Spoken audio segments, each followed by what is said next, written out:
Titanic ये एक ऐसा नाम है जिसे सुनते ही हमारे दिमाग में एक ऐसी भयानक इंसिडेंट की इमेज बनती है जिसमें हजारों की तादाद में लोग मारे जाते हैं। एक ऐसा शिप जो कि उस समय का सबसे लंबा और सबसे बड़ा शिप था, जिसे बनाने के लिए उस समय की एडवांस टेक्नोलॉजी और बेस्ट सेफ्टी फीचर का यूज किया गया था, जिसे अनसिंकेबल शिप का टाइटल भी मिल चुका था। मतलब एक ऐसा शिप जो कभी नहीं डूब सकता, लेकिन वो अपने पहले ही जर्नी में ओशियन में बुरी तरह से डूब जाता है। ये एक ऐसा शिप था जो कि उस समय के 5 स्टार होटल से भी ज्यादा लग्जरियस था। अब बात यह है कि जिस शिप को बनाने में उस समय की एडवांस टेक्नोलॉजी और बेस्ट सेफ्टी फीचर का यूज किया गया था, वो आखिर डूब कैसे गया। जिस शिप को अनसिंकेबल शिप का टाइटल मिल चुका था, वो आखिर कैसे डूबा और किस वजह से डूबा। चलिए जानते हैं इस वीडियो में कि आखिर किन किन गलतियों और लापरवाहियों की वजह से ये इतना बड़ा एक्सीडेंट हो गया। 17 सितंबर 1908 ये वो दिन था जिस दिन व्हाइट स्टार लाइन कंपनी ने RMS टाइटैनिक को बनाने का ऑर्डर दिया था। पर सवाल ये है कि इतने सालों पहले इतने बड़े और इतने लग्जरियस शिप को बनाने की क्या जरूरत पड़ गई। दरअसल व्हाइट स्टार लाइन कंपनी ने टाइटैनिक को एक चुनौती के रूप में बनाया था। मतलब जब टाइटैनिक शिप नहीं बनाता तब उस समय कनाड लाइन कंपनी ने 1907 में RMS लुसिटेनिया और RMS मॉरिटेनिया नाम की 2 शिप बनाई थी। दोनों ही शिप उस समय की सबसे लंबी, सबसे लग्जरियस और सबसे तेज चलने वाली शिप थी। दोनों ही शिप की मैक्सिमम स्पीड 24 नॉट्स यानी 44 किलोमीटर पर आवर थी और इन दोनों शिप के सामने व्हाइट स्टार लाइन कंपनी की शिप बिल्कुल बच्चे जैसी लगती थी। इसलिए व्हाइट स्टार लाइन कंपनी ने यह फैसला किया कि वो भले इससे भी ज्यादा स्पीड से चलने वाली शिप ना बना पाए, लेकिन वो इससे भी बड़ा, इससे भी लग्जरियस और इससे भी ज्यादा कंफर्ट वाली शिप बनाएंगे। इसलिए 17 सितंबर 1908 में व्हाइट स्टार लाइन कंपनी ने RMS टाइटैनिक बनाने का ऑर्डर दे दिया और सिर्फ टाइटैनिक ही नहीं, साथ में 2 और शिप बनाने का ऑर्डर दिया था। वो था RMS ओलंपिक और HMHS ब्रिटेनिक। ये दोनों शिप को RMS टाइटैनिक शिप का सिस्टर माना जाता था। सबसे पहले RMS ओलंपिक बनकर कंप्लीट हुआ था 1911 में, फिर टाइटैनिक बनकर कंप्लीट हुआ 1912 में और फिर ब्रिटेनिक बनकर कंप्लीट हुआ था 1915 में। RMS ओलंपिक और RMS टाइटैनिक का डिजाइन और फीचर लगभग सेम था, पर हाँ दोनों शिप के इंटीरियर में थोड़ा डिफरेंस था। वहीं ब्रिटेनिक शिप का डिजाइन और फीचर इन दोनों शिप से अलग था। पर अनफॉर्चुनेटली दोनों ही शिप RMS टाइटैनिक और HMHS ब्रिटेनिक समुद्र में डूब गया। टाइटैनिक 1912 में डूबा और ब्रिटेनिक 1916 में वर्ल्ड वार 1 के दौरान डूबा। पर वहीं RMS ओलंपिक का करियर इन दोनों ही शिप से बढ़िया रहा और 1935 में अपने सर्विस से रिटायर हो गया, क्योंकि ये शिप बहुत ही ज्यादा पुराना हो गया था। अब आते हैं टाइटैनिक की स्टोरी पर, क्योंकि अगर इन दोनों शिप के बारे में ज्यादा डिटेल में बताया तो वीडियो बहुत लंबी बन जाएगी। पर हाँ, अगर आप इन दोनों शिप के बारे में जानना चाहते हो तो मैं इन दोनों शिप की स्टोरी का लिंक डिस्क्रिप्शन में दे दिया हूँ, आप जाकर पढ़ लेना। अब आते हैं टाइटैनिक की स्टोरी पर। जैसा कि मैंने आपको बताया था कि व्हाइट स्टार लाइन कंपनी ने 17 सितंबर 1908 में टाइटैनिक को बनाने का ऑर्डर दिया था। टाइटैनिक शिप का डिजाइन थॉमस एंड्रूज ने डिजाइन किया था। इस शिप को हॉलैंड एंड वॉल्फ कंपनी ने बनाया था। इस शिप को बनाने में 15,000 से भी ज्यादा वर्कर्स की जरूरत पड़ी थी। इस शिप के कंस्ट्रक्शन के समय 246 लोग इंजर्ड हुए थे, यहाँ तक कि 6 वर्कर्स की मौत भी हो गई थी। किसी की मौत शिप के ऊपर कंस्ट्रक्शन का काम करते समय ऊपर से नीचे गिरने से हो जाती है, तो किसी की मौत नीचे काम कर रहे वर्कर्स पर ऊपर से भारी लकड़ी गिरने से हो जाती है। उस समय इस शिप को बनाने में $7.5 मिलियन खर्च हुई थी, जो आज के $400 मिलियन के बराबर है। इस शिप की लग्जरियस की बात करें तो मैंने आपको पहले ही बताया था कि इस शिप के अंदर की फैसिलिटीज और डेकोरेशन किसी 5 स्टार होटल से कम नहीं थी। और व्हाइट स्टार लाइन कंपनी का ये एम ही था कि अगर कोई पैसेंजर इस शिप पे चढ़े तो उसे इस शिप का इंटीरियर देख के ऐसा ना लगे कि वो कोई नॉर्मल शिप पे चढ़े हैं, बल्कि ऐसा लगना चाहिए कि वो एक बड़े और लग्जरियस घर के हॉल में घुसे हैं। जैसे कि इस शिप के अंदर स्टेन ग्लास की खिड़कियां, ऑर्नेट वुड पैनलिंग, 2 बड़े बड़े ग्रैंड स्टेयरकेस, एक हीटेड स्विमिंग पूल, एक टर्किश बाथ, इलेक्ट्रिक बाथ, एक जिम, एक squash court, steam room, massage room, reading and writing room, smoke room, 4 restaurant, 2 barber की शॉप और एक लाइब्रेरी भी थी। और तो और जिस तरह के सेफ्टी फीचर का इस्तेमाल किया गया था टाइटैनिक को बनाने में, टाइटैनिक को अनसिंकेबल माना जाता था। जैसे कि इस जहाज के अंदर एक डबल बॉटम हल था। डबल बॉटम हल का मतलब है कि जहाज के नीचे वाले हिस्से में 2 लेयर की पट्टी बनी हुई थी। अगर एक लेयर टूट भी गई तो दूसरी बचा लेगी। और दूसरा, पूरी शिप की जो बॉडी है उसे 16 अलग अलग वाटर टाइट कंपार्टमेंट में डिवाइड किया गया था। 16 में से 4 कंपार्टमेंट में अगर पानी भर भी जाता है तब पर जहाज तैरता रहेगा, वो नहीं डूबेगा। और यही सब कारणों की वजह से इस जहाज को अनसिंकेबल माना जाता था। ये शिप पूरी तरह से 2 अप्रैल 1912 में बनकर कंप्लीट हो गया था। टाइटैनिक अपनी पहली यात्रा के लिए 10 अप्रैल 1912 को साउथहैम्पटन इंग्लैंड से निकला था चेराबुर्ग फ्रांस के लिए। वहां से फिर पहुंचा क्यूंसटाउन आयरलैंड और यहाँ से टाइटैनिक को सीधे न्यूयॉर्क के लिए जाना था अटलांटिक ओशियन पार करके। इस जहाज की कमांड संभाले हुए थे 62 साल के senior captain Edward John Smith. Titanic को 3 क्लास में डिवाइड किया गया था, फर्स्ट क्लास, सेकेंड क्लास और थर्ड क्लास में। फर्स्ट क्लास के पैसेंजर को ज्यादा फैसिलिटीज मिलती थी सेकेंड और थर्ड क्लास के कंपेयर में। उसके बाद फिर सेकेंड क्लास के पैसेंजर को ज्यादा फैसिलिटी मिलती थी थर्ड क्लास के कंपेयर में। थर्ड क्लास के पैसेंजर को फैसिलिटी मिलती थी पर फर्स्ट और सेकेंड क्लास से कम मिलती थी, लेकिन फिर भी उस समय के और बाकी जहाजों के मुकाबले थर्ड क्लास के पैसेंजर की फैसिलिटी ज्यादा थी। टाइटैनिक क्यूंसटाउन से न्यूयॉर्क के लिए निकल पड़ा था। उसे निकलने के सिर्फ 2 ही दिन बाद 12 अप्रैल 1912 को टाइटैनिक को रेडियो सिस्टम के सहारे बाकी और शिपों से आइस वार्निंग मिलने लग जाती है कि आगे बड़े बड़े आइसबर्ग है तो थोड़ा संभल के आना। लेकिन टाइटैनिक की ये वार्निंग सुनने के बाद ही अपनी स्पीड कम नहीं करती। वो 21.5 नॉट्स की स्पीड से यानी 40 किलोमीटर पर आवर की स्पीड से आगे बढ़ते रहती है। 2 दिन बाद 14 अप्रैल 1912 को 7 और आइस वार्निंग दी जाती है, लेकिन कैप्टन स्मिथ और क्रू ये वार्निंग को ही इग्नोर कर देते हैं और टाइटैनिक की स्पीड कम नहीं करते। वो 40 किलोमीटर पर आवर की स्पीड से आगे बढ़ते रहते हैं। टाइटैनिक के साथ एक घटना और हुई थी जिसके बारे में शिप में बैठे पैसेंजर को कुछ नहीं पता था। वो था टाइटैनिक के रवाना होने के 10 दिन पहले से कोल बंकर में आग लगना। मतलब टाइटैनिक में जहां पर कोयला रखा जाता था उस जगह कोयले में आग लग गई थी और वो आग 14 अप्रैल 1912 को ही शांत हुई थी। पर टाइटैनिक को इस आग से कुछ खास दिक्कत नहीं हुई थी। दिक्कत तब हुई जब 14 अप्रैल 1912 को 7 और आइस वार्निंग मिलने के बाद टाइटैनिक की स्पीड कम नहीं की गई। धीरे धीरे रात होने लगी। कैप्टन स्मिथ अपने 2 क्रू को ऑर्डर दिया कि लुकआउट पे जाकर देखो कि आगे कोई खतरा तो नहीं है, शिप के आगे कोई आइसबर्ग तो नहीं है। लुकआउट शिप से थोड़े ऊंचाई पर लगे इस नेस्ट को ही कहते हैं, जिसे क्रो नेस्ट या लुकआउट दोनों कहा जाता है। और इस रात की खास बात यह थी कि इस दिन चांद नहीं निकला था, इसलिए चारों तरफ अंधेरा था। क्योंकि चांद ही नहीं निकला था तो मूनलाइट भी नहीं मिल रहा था। समुद्र भी पूरा शांत था, जिसके कारण पानी आइसबर्ग से टकरा नहीं रहा था। मतलब जब भी पानी बर्फ की चट्टानों से टकराती है तो बर्फ की चट्टानों के आसपास झाग बनती है और उस दिन पानी शांत था, इसलिए आइसबर्ग के आसपास झाग भी नहीं बन रहा था और इसलिए आइसबर्ग दूर से भी नहीं दिख रहा था। उस रात समंदर इतना शांत था कि उतना शांत समंदर कई नाविकों ने तो अपने पूरे करियर में पहले कभी देखा ही नहीं था। चांद नहीं निकला था, इसलिए उन्हें सिर्फ तारों की रोशनी मिल रही थी। समंदर बिल्कुल चिकना हो गया था, इसलिए लहरें नहीं उठ रही थी और बर्फ की चट्टान के आसपास झाग भी नहीं बन रही थी।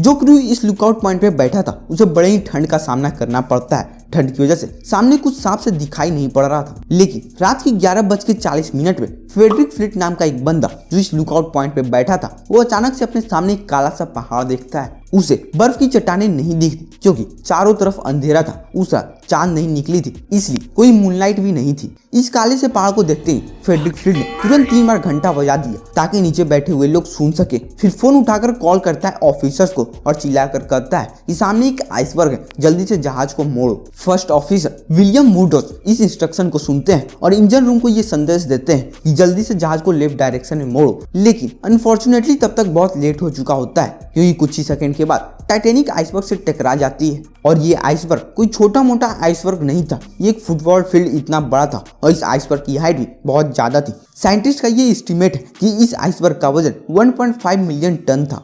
टाइटैनिक का आइसबर्ग के साथ टकराव जहाज के फ्रंट राइट साइड में हुआ था, स्पेशली बो के पास, मींस जहाज के आगे वाले हिस्से के पास। करीब 10 सेकंड तक ये जहाज आइसबर्ग के साथ घसीटता चला गया और एक बहुत बड़ा डेंट पड़ गया, जिसकी वजह से शिप के मेन बॉडी में छोटे छोटे होल्स हो गए और पानी शिप के अंदर घुसने लग गया। टाइटैनिक का आइसबर्ग से टकराने के कुछ ही सेकंड बाद कैप्टन जॉन स्मिथ और शिप के आर्किटेक्ट थॉमस एंड्रूज ने ये रियलाइज किया कि शिप तो डूब जाएगा। इसे सुनकर सारे क्रू मेंबर्स कंप्लीटली शॉक हुए क्योंकि इन्हें लगता था ये जहाज तो अनसिंकेबल है, ये तो कभी डूब ही नहीं सकता। जैसा कि मैंने आपको ये बताया था कि इस शिप को बनाने में उस समय के बेस्ट सेफ्टी फीचर का यूज किया गया था, जैसे कि डबल बॉटम हल, 16 अलग अलग वाटर टाइट कंपार्टमेंट, जिसमें से 4 कंपार्टमेंट में अगर पानी भर भी जाए तब पर शिप नहीं डूबेगा, वो तैरता रहेगा। लेकिन आइसबर्ग से जो इम्पैक्ट हुआ था वो एक्चुअली शिप के साइड में हुआ था, तो ये जो डबल बॉटम हल था वो किसी काम का नहीं था क्योंकि साइड में तो सिंगल लेयर ही लगा हुआ था और ये इम्पैक्ट इतना बड़ा था कि 16 में से 5 water tight compartment already breach हो चुके थे,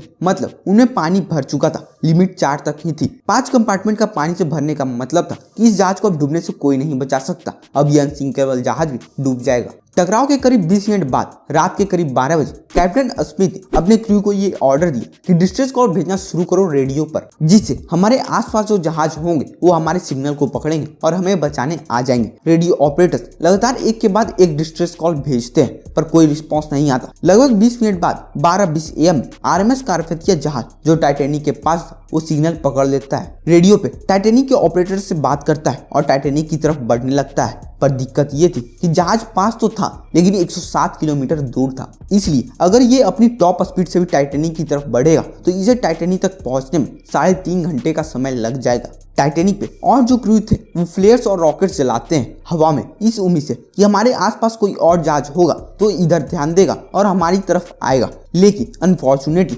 कारपेथिया शिप के अलावा कोई और शिप से एक भी रिस्पॉन्स नहीं आता। इस बीच कैप्टन ऑर्डर दे देते हैं पैसेंजर को बाहर निकालने के लिए। लाइफ बोट की मदद से लाइफ बोट में जाने के लिए औरतों और बच्चों को पहली प्रायोरिटी मिलती है। जहाज में बैठे पैसेंजर्स की अगर बात करें तो उन्हें कुछ ज्यादा डर नहीं लग रहा था, क्योंकि 1907 में एक जर्मन जहाज SS कॉन्फ्रेंस विल्हेल्म एक आइसबर्ग से टकरा गया था, लेकिन फिर भी वो अपने डेस्टिनेशन तक बिना परेशानी के पहुंच गया था। और टाइटैनिक में बैठे पैसेंजर्स भी यही सोच रहे थे कि एक आइसबर्ग से इस शिप को क्या ही नुकसान हुआ होगा, और ऐसे भी ये शिप अनसिंकेबल है, ये जहाज नहीं डूबने वाला। इसी रीजन से जब पहली लाइफ बोट नीचे उतारी गई तो उसमें 65 लोगों की कैपेसिटी थी, लेकिन सिर्फ 28 लोग ही लाइफ बोट में गए। आधे से भी ज्यादा लाइफ बोट खाली थी। लेकिन थोड़ी देर बाद फिर यही पैसेंजर्स लाइफ बोट में बैठने के लिए हड़बड़ी मचाने लगते हैं, क्योंकि धीरे धीरे शिप में पानी और भरते जाता है, और जैसे जैसे शिप के अंदर पानी भरते जाता है वैसे वैसे शिप के आगे वाला हिस्सा पानी में डूबते जाता है, और पैसेंजर्स को ये रियलाइज होने लगता है ये जहाज डूब जाएगा। रात के करीब 1 बजे तक टाइटैनिक के आगे वाले कंपार्टमेंट में इतना पानी भर जाता है कि टाइटैनिक का आगे वाला पार्ट पूरा पानी में डूब जाता है और पीछे वाला हिस्सा ऊपर हवा में उड़ जाता है। यहाँ तक कि जहाज के जो प्रोपेलर थे वो भी ऊपर हवा में उठ जाते हैं। जब जहाज इतना ज्यादा टिल्ट हो जाता है तो पूरे शिप में हड़बड़ी मच जाती है। यहाँ तक कि लोग एक दूसरे से लड़ने लग जाते हैं लाइफ बोट में बैठने के लिए। पर प्रॉब्लम ये थी कि शिप में सिर्फ 20 ही लाइफ बोट थे, जिस पर ज्यादा से ज्यादा 1200 लोग ही आ सकते थे, लेकिन जहाज में 2200 से भी ज्यादा लोग मौजूद थे। रात के 2:05 पर आखिरी लाइफ बोट टाइटैनिक से पानी में उतारी गई, लेकिन टाइटैनिक में अभी भी 1500 से भी ज्यादा लोग मौजूद थे। करीब 2:20 पर टाइटैनिक 2 हिस्सों में टूट गया और फिर धीरे धीरे पानी में डूब गया। 1500 से भी ज्यादा लोग जो बचे हुए थे टाइटैनिक में वो या तो टाइटैनिक के साथ डूब गए, या फिर जिन लोग को तैरना आता था वो हाइपोथर्मिया की वजह से मारे गए, क्योंकि उसमें पानी का तापमान -2 डिग्री सेल्सियस था, और अगर इतने टेम्परेचर पर आप पानी में जाओगे तो आपकी कुछ ही मिनटों में मौत हो जाएगी ठंड की वजह से। टाइटैनिक जहाज के कैप्टन एडवर्ड जॉन स्मिथ के बारे में कहा जाता है कि वो लास्ट तक जहाज पर बने रहे और टाइटैनिक के साथ डूब गए। वहीं कुछ लोग कहते हैं कि ये जहाज से कूद गए थे। वहीं आई विटनेस ने ये कहा कि उन्होंने सुसाइड कर लिया था खुद पर गोली चला के। आप ये चार्ट देख के समझ सकते हैं कि कौन से क्लास से कितने पैसेंजर्स मारे गए थे इस डिजास्टर में। RMS कारपेथिया जहाज जो टाइटैनिक में बैठे पैसेंजर्स को बचाने निकला था वो वहां 4 बजे के करीब पहुंचा, लेकिन तब तक टाइटैनिक डूब चुका था। लेकिन लाइफ बोट में जो लोग बच गए थे करीब 706 लोग, उन्हें ये जहाज बचा लेता है। टाइटैनिक के डिजास्टर के बाद बहुत से सवाल उठे, कई इन्वेस्टिगेशन हुई, और इस इन्वेस्टिगेशन में कुछ ऐसी बातें सामने आई जिसे सुनने के बाद सब शॉक हो गए। जैसे इस इन्वेस्टिगेशन से ये बातें सामने आई कि जिस समय टाइटैनिक आइसबर्ग से टकराया था उस समय एक और जहाज वहां मौजूद था जो कि टाइटैनिक में बैठे सारे पैसेंजर्स को बचा सकता था। वो टाइटैनिक से सिर्फ 37 किलोमीटर दूर था। उस जहाज का नाम था SS कैलिफोर्नियन। टाइटैनिक के आइसबर्ग में टकराने से सिर्फ 1 घंटे पहले आखिरी मैसेज आइसबर्ग की वार्निंग का SS कैलिफोर्नियन की तरफ से ही आया था। उसके बाद 11 बजे कैलिफोर्नियन जहाज के रेडियो ऑपरेटर ने जहाज के रेडियो को ऑफ कर दिया था, क्योंकि कैलिफोर्नियन जहाज रात भर के लिए समुद्र में ही रुक गया था खतरे को देखते हुए। जहाज को रात के लिए रोक रखा था, रेडियो टर्न ऑफ था। यही रीजन था कि टाइटैनिक का एक भी डिस्ट्रेस कॉल इस जहाज के पास नहीं पहुंच सका। पर बात यह है कि इस जहाज का रेडियो टर्न ऑफ था, इसलिए टाइटैनिक की डिस्ट्रेस कॉल नहीं पहुंच सकी थी। लेकिन जब रॉकेट्स और फ्लेयर्स छोड़े गए थे क्या तब भी इन्हें ये दिखाई नहीं दिया था? नहीं, दिखाई दिया था। रात के करीब 12 बजे के बाद कैलिफोर्नियन जहाज पे जो क्रू मेंबर्स मौजूद थे उन्होंने एक्चुअली रॉकेट्स और फ्लेयर्स को टाइटैनिक से निकलते हुए देखा था, और उन्होंने अपने कैप्टन स्टैनली लॉर्ड को ये इन्फॉर्म भी किया था। लेकिन जो कैप्टन लॉर्ड थे उन्होंने कहा ये कोई खतरे का सिग्नल नहीं है। टाइटैनिक में अमीर लोग जाते हैं, वो पार्टी कर रहे होंगे। लेकिन अगर उस रात कैलिफोर्नियन जहाज के कैप्टन स्टैनली लॉर्ड ने इस रॉकेट्स और फ्लेयर्स को सीरियस ले लिया होता तो टाइटैनिक में मौजूद सारे लोग की जान बच सकती थी। डूबता तो सिर्फ टाइटैनिक ही डूबता। अगले दिन सुबह कैलिफोर्नियन जहाज के रेडियो ऑपरेटर जब रेडियो ऑन करते हैं तो इन्हें SOS कॉल मिलती है टाइटैनिक से वो वहां पे जाते भी है, लेकिन तब तक बहुत लेट हो चुका होता है। उन्हें सिर्फ डेड बॉडीज पानी में फ्लोट करती हुई दिखती है। पर सिर्फ यही एक गलतियां नहीं थी, और भी गलतियां हुई थी, जैसे कि सफिशिएंट लाइफ बोट नहीं रखी गई थी टाइटैनिक पर, क्योंकि उन्हें लगता था कि ये जहाज तो डूब ही नहीं सकता, तो यहाँ पर लाइफ बोट की क्या जरूरत है। और जब टाइटैनिक को इतनी सारी आइसबर्ग की वार्निंग मिली थी, तब पर भी टाइटैनिक की कैप्टन ने स्पीड क्यों कम नहीं की, वो अपने टॉप स्पीड से क्यों आगे बढ़ते जा रहे थे। कुछ लोग का कहना है कि व्हाइट स्टार लाइन के चेयरमैन जोसेफ ब्रूस जो थे, उन्होंने कैप्टन स्मिथ पे ये प्रेशर बनाए रखा था कि टाइटैनिक की स्पीड कम नहीं होनी चाहिए, क्योंकि उन्हें ये दिखाना था कि टाइटैनिक सिर्फ बड़ी और सबसे लग्जरियस जहाज नहीं है, बल्कि सबसे तेज चलने वाली जहाज भी है। टाइटैनिक की इन्वेस्टिगेशन के वक्त कई और सवाल भी उठे थे, जैसे कि लुकआउट पे जो क्रू बैठे थे वो बाइनोक्यूलर्स यानी दूरबीन का इस्तेमाल क्यों नहीं कर रहे थे आइसबर्ग को देखने के लिए। दूरबीन की मदद से वे दूर से ही आइसबर्ग को देख सकते थे और टाइटैनिक को टक्कर लगने से बचा सकते थे। दरअसल बाइनोक्यूलर्स यानी दूरबीन जो था वो टाइटैनिक के एक रूम में लॉक था, और उस रूम की चाबी गलती से उसी क्रू मेंबर्स के पास छूट गई थी, जिसे लास्ट मिनट में दूसरी जगह रीअसाइन कर दिया गया था। दूसरा सवाल उठा था जहाज की मजबूती को लेके। कई लोगों का ये कहना था कि जहाज में जो कीलें लगी हुई थी वो मजबूत नहीं थी, वो घटिया किस्म के थे, इसलिए टूट के बाहर आ गई। तो कई लोगों का ये कहना था कि टाइटैनिक के डिजाइन में ही कोई कमी थी। और जब टाइटैनिक की वीडियो बाहर आई तब ये पता चला कि कई जगह पे कीलें टूट गई थी और अपने जगह से बाहर आ गई थी, लेकिन कुछ ऐसी भी जगहें थे जहाँ 1 इंच मोटा स्टील यस के आकार में मुड़ गया था, लेकिन फिर भी कीलें बाहर नहीं आई थी। कई रिसर्च और कई रिपोर्ट के अनुसार ये बातें सामने आई कि जब टाइटैनिक बर्फ की चट्टान से टकराई थी, शायद तब बर्फ की चट्टान से कोई जोड़ खुल गया था। इस वजह से नहीं खुला था कि जहाज की कीलें या डिजाइन में कोई खामी थी, बल्कि टाइटैनिक बर्फ की चट्टान से इतने जोर से टकराया था और बर्फ से टाइटैनिक पर इतने जोर से प्रेशर लगा था कि वहां पे कोई और जहाज भी होता तो उसके साथ भी यही होता। टाइटैनिक बनाने वालों का ये कहना था कि ये जहाज घंटे 1.5 घंटे से ज्यादा नहीं टिक पाई, लेकिन टाइटैनिक 2 घंटे 40 मिनट तक टिकी रही। उस रात टाइटैनिक जितनी देर तक टिका था उतनी देर तक कोई और जहाज नहीं टिक सकता था। क्या टाइटैनिक एक कमजोर जहाज था? इस अभियान के बाद हमें जो जवाब मिला है वो इससे बिल्कुल उलट है। कमजोर कीलें या फिर डिजाइन की खामी, ये सारी बातें हमें बेबुनियाद लगी। हाल के वर्षों में टाइटैनिक को बदनाम किया गया है। उसे बनाने वालों का कहना था कि वो जहाज घंटे 1.5 घंटे से ज्यादा टिक नहीं पाएगा, लेकिन टाइटैनिक 2 घंटे 40 मिनट तक टिका रहा। टाइटैनिक के टूटने की वजह थी वो दबाव जो शायद कोई भी ढांचा नहीं सह सकता था। मैं तो दावे के साथ कह सकता हूँ कि उस रात समंदर में टाइटैनिक जितनी देर तक टिका रहा उतनी देर तक कोई दूसरा जहाज नहीं टिक पाता। टाइटैनिक ने असल में 700 लोगों की जान बचाई थी, वो ज्यादा देर तक टिकी रही थी, इसलिए टाइटैनिक की सारी लाइफ बोट यूज हो पाई थी। इस एक डिजास्टर की वजह से कई सारी नई रेगुलेशन बनाई गई, नए स्टैंडर्ड सेट किए गए, जिससे कि ऐसे डिजास्टर फ्यूचर में ना हो। जैसे कि 1914 में एक इंटरनेशनल आइस पेट्रोल बनाया गया, जिससे कि आने वाली शिप को ये वार्न किया जा सके अगर उनके पास कोई आइसबर्ग आ रहा हो। लाइफ बोट रेगुलेशन बनाई गई, मतलब जितने भी जहाज है उन पर sufficient amount of life boat होनी चाहिए हर एक पैसेंजर्स के लिए। और आपको एक और बात बता दूं कि टाइटैनिक जब से डूबा था उसे कई बार समुद्र के अंदर खोजा गया था, लेकिन वो नहीं मिला। लेकिन आखिरकार 70 साल बाद 1 सितंबर 1985 टाइटैनिक मिल गया। टाइटैनिक का मलबा मिल गया, वो भी समुद्र के 3.8 किलोमीटर नीचे। और इस मलबे को ढूंढने का काम किया है डॉक्टर रॉबर्ट बेलवर्ट की टीम ने। और मैंने आपको बताया था कि शिप 2 हिस्सों में टूट गया था और ये दोनों हिस्से समुद्र में एक दूसरे से 600 मीटर की दूरी पे हैं और आज भी टाइटैनिक समुद्र के अंदर मौजूद है। लेकिन साइंटिस्टों का ये कहना है कि 2030 तक ये शिप पूरी तरह से गायब हो जाएगी।